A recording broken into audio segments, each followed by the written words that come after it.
बिस्मिल्लाहिर्रहमानिर्रहीम। अस्सलाम वालेकुम। कैसे हैं आप सब? जहाँ रहें हैप्पी रहें, हेल्दी रहें। आज मैं बना रही हूँ भटियारा स्टाइल दाल गोश्त। बहुत मज़ेदार बनता है। आप एक बार मेरी रेसिपी से ट्राई ज़रूर कीजिएगा। रेसिपी अच्छी लगती है तो लाइक शेयर और चैनल को सब्सक्राइब करना ना भूलिएगा। तो चलिए रेसिपी को जल्दी से स्टार्ट कर लेते हैं। मैंने यहाँ एक देगची में लिया है आधा कप ऑयल। इसके बाद हम इसमें डालेंगे 2 अदद बड़े साइज़ की प्याज चॉप कटी हुई डालिएगा और हमें प्याज को ब्राउन करना है। और यहाँ मैं चिकन में बना रही हूँ ये दाल गोश्त, तो आप चाहें तो बीफ या मटन में भी बना सकते हैं। जब भी आप आलू गोश्त, दाल गोश्त या गोश्त के साथ कोई भी सब्ज़ी बनाए ना, तो प्याज को इस तरह ब्राउन करके और पीस के आपके डालना है। इस तरह बहुत जल्दी सालन बनता है और भटियारे भी इसी तरह बनाते हैं। तो मैंने प्याज को ब्राउन करके एक प्लेट में निकाल लिया है और इसके बाद हम इसमें ऐड करेंगे गरम मसाला। तो यहाँ मैंने 1 टेबलस्पून ज़ीरा लिया है, 1 मैंने दालचीनी की लकड़ी ली है, 4 बड़ी इलायची ली है, 1 छोटी इलायची ली है और काली मिर्चें लौंगे ली हैं 4 अदद। और इसके बाद मैंने एक तेज़पत्ता डाला है, 1 टेबलस्पून अदरक लहसुन का पेस्ट डाला है। तो आप कोशिश करें कि उसी टाइम अदरक लहसुन को कूट के डालें, उससे बहुत अच्छा टेस्ट आएगा। इसके बाद मैंने 1 पाव के करीब चिकन डाली है इसमें। बस चिकन का फ्लेवर इस दाल में आ जाएगा ना, तो इतनी कमाल की ये दाल बनेगी कि आप इसे बग़ैर भूख से भी खा सकते हैं। बहुत ही मज़ेदार बनती है। चिकन का कलर चेंज हो जाएगा ना, यानी वाइट हो जाएगी चिकन, तो अब हम इसमें डालेंगे मसाले। तो यहाँ 1/2 टेबलस्पून लाल मिर्च पाउडर, 1/2 टेबलस्पून धनिया पाउडर, 1/2 टेबलस्पून ही नमक है और हल्दी है 1 टीस्पून। थोड़ा सा पानी डालेंगे और मसालों को चिकन के साथ ही हम मिक्स कर लेंगे।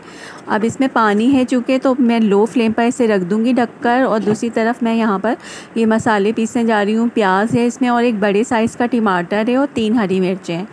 तो 5 मिनट हुए थे बस इसे रखे हुए। और अब हम इसमें टमाटर और प्याज का जो हमने पेस्ट बनाया था ना, वो इसमें डाल देंगे। तो ये बहुत जल्दी सालन बन जाएगा।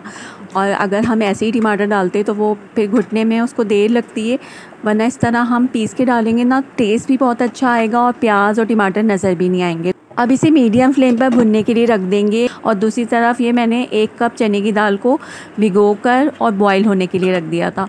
तो ये देखें मसाला अच्छी तरह से भुन रहा है, बस इसमें अब थोड़ा सा पानी रह गया है।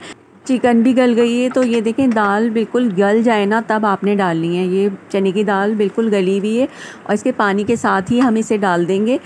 और मैं आपको दिखा देती हूँ ये कितनी गली हुई है। ये देखें बिल्कुल 100% गली हुई है।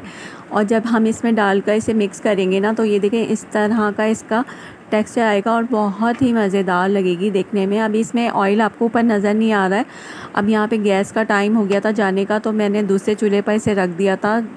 तो अब इसे थोड़ा सा हमें भूनना है ताकि पानी थोड़ा सा कम हो जाए इसका। और साथ ही मैं इसमें 2 हरी मिर्चें डाल रही हूँ, थोड़ा सा हरा धनिया डाल रही हूँ। और इसे ना अब ढककर नहीं पकाना है, बस इसी तरह से पकाना है कि पानी इसका थोड़ा कम हो जाए। फिर हम इसे ढककर रख देंगे 5 मिनट के लिए ताकि ऑयल ऊपर आ जाए। तो मैंने इसे इस तरह से पकने के लिए रख दिया था। और ये देखें ऑयल ऊपर आ गया है और दाल बिल्कुल इसके साथ भुन गई है। और कितने मज़े का ये सालन लग रहा है ना। तो बाकी का हरा धनिया भी इसमें डाल देंगे। और मैं अब इसे एक प्लेट में आपको निकाल कर दिखाती हूँ। बहुत मज़े का खुशबूदार ये सालन बनता है, आप इसे ज़रूर ट्राई कीजिएगा। और ये होटल की रोटी के साथ भी बहुत मज़े का लगता है। अगर आप राइस बनाना चाहें इसके साथ तो वो भी बहुत मज़े के लगेंगे। ये देखें माशाल्लाह सुभान अल्लाह, बहुत मज़े का ये सालन बना है और खुशबू बहुत अच्छी आ रही है। बिल्कुल भटियारा स्टाइल ये मैंने आपको बताया है। तो आप इसे जब बनाएंगे ना, तो तब आपको पता चलेगा ये कितना मज़े का बनता है। अब मैं इसे एक प्लेट में निकाल कर आपको दिखाती हूँ। ये देखें कितना यमी लग रहा है ना। और दाल देखें बिल्कुल खिली खिली है और हमने ज़्यादा घोटी नहीं है, बस थोड़ा सा इसको घोटना है आपने ताकि दाल गोश्त लगे। ऐसा ना हो कि दाल अलग लगे और गोश्त अलग लगे ना। तो इसी तरह से ये बनाया जाता है। तो कैसी लगी आपको ये रेसिपी ज़रूर बताइएगा। और ये भी बताइएगा कि आप कौन हैं और किस शहर से बात कर रहे हैं, ताकि मैं आपको थैंक्स कह सकूँ। और प्लीज़ प्लीज़ प्लीज़ सबकी रेसिपीज़ को अगर फुल वॉच नहीं कर सकते तो तकरीबन 2-3 मिनट तक तो ज़रूर देख लिया करें, ताकि CTR जो है ना वो अच्छा आ सके। Thank you so much for watching.